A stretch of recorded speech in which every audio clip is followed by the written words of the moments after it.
अगली खबर यूपी के झांसी से है, जहां मंगलवार को कलेक्ट्रेट स्थित नवीन सभागार में गौरी फाउंडेशन द्वारा आयोजित यूपी बोर्ड इंटरमीडिएट और हाई स्कूल परीक्षा 2025 में चयनित मेधावी छात्र छात्राओं का सम्मान समारोह में मेधावियों का सम्मान किया गया।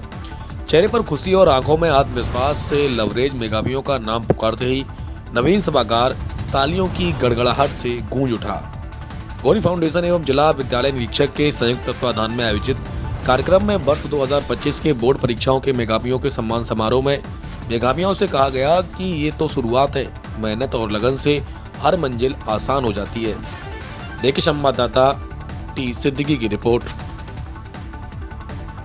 गौरी फाउंडेशन के तत्वाधान में आज सम्मान समारोह बच्चों का किया गया।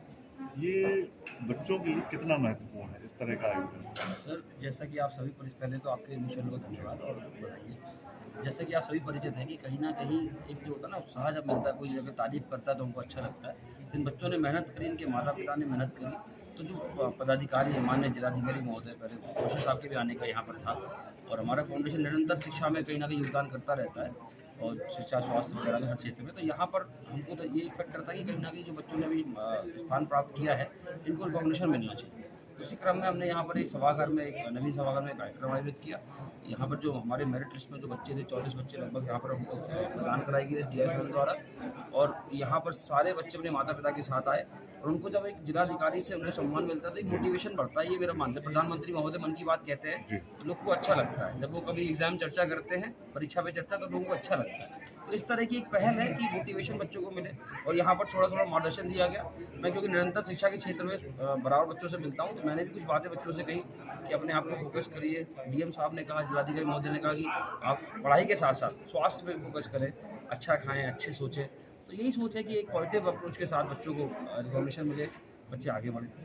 उन बच्चों के लिए क्या कहना चाहेंगे जो वर्तमान में आजकल सोशल मीडिया पे बहुत जो है एक्टिव रहते हैं, उनके लिए क्या? सर, किसी भी चीज़ का उपयोग और दुरुपयोग ये आपको तय करना पड़ेगा और आपकी उपयोगिता अगर कोई चीज़ है, अगर उपलब्ध है, इसका मतलब ये नहीं कि आप उसका दुरुपयोग करेंगे। हमको मार्गदर्शक बन के, यानी शिक्षक हो गए, टीचर हो गए, जब वो 8th 9th 10th में है तो हमको बताना है कि उसकी उपयोगिता क्या हो सकती है, क्योंकि चीज़ें इतनी सारी अवेलेबल हैं। 2015 तक इतना ज़्यादा अवेलेबिलिटी नहीं थी, 15 के बाद चीज़ें इतनी ज़्यादा अवेलेबल हुई हैं या बच्चा कन्फ्यूज़ है और ज़्यादा उसको ईजिली मिल रहा है, 24 घंटे नेट मिल रहा है। तो पेरेंट्स को, गार्जियन को और टीचर्स को और मेंटर्स को ये फोकस करना है कि कहीं न कहीं बच्चा सही ना, उसको आपको क्यूरोसिटी जगानी पड़ेगी अच्छा काम करने के लिए और बाकी थोड़ा सुपरविज़न रखना पड़ेगा, क्योंकि इसके बाद अगर वो हाथ से निकल चुका है तो बड़ा प्रेशर है। जब वो उस समय बढ़ रहा होता है तब आपको समझना है, उससे बात करनी है, काउंसलिंग करनी है, उसको बैठना है। तो यही सलाह है। बाकी अपना हम योगदान जो कर सकते हैं हम करते हैं, बच्चों से मिलते रहते हैं, काउंसलिंग करते रहते हैं। हाँ है, विभिन्न विद्यालयों में पढ़ने वाले बच्चों ने यूपी बोर्ड में जनपद स्तरीय अपनी मेरिट बनाई है और मेरी इनको बहुत बहुत शुभकामनाएं हैं कि आगे आगामी जीवन में अपने जिस भी क्षेत्र में सफलता प्राप्त करना चाहते हैं सफल हों। गौरी फाउंडेशन के जरिए आज यहाँ पे बच्चों का सम्मान किया गया। ये सम्मान बच्चों के जीवन में कितना मायने रखता है? सम्मान आगे बढ़ने की प्रेरणा देता है, उनको एक पहचान मिलती है तो पीछे हटने की उनकी संभावनाएं कम हो जाती है।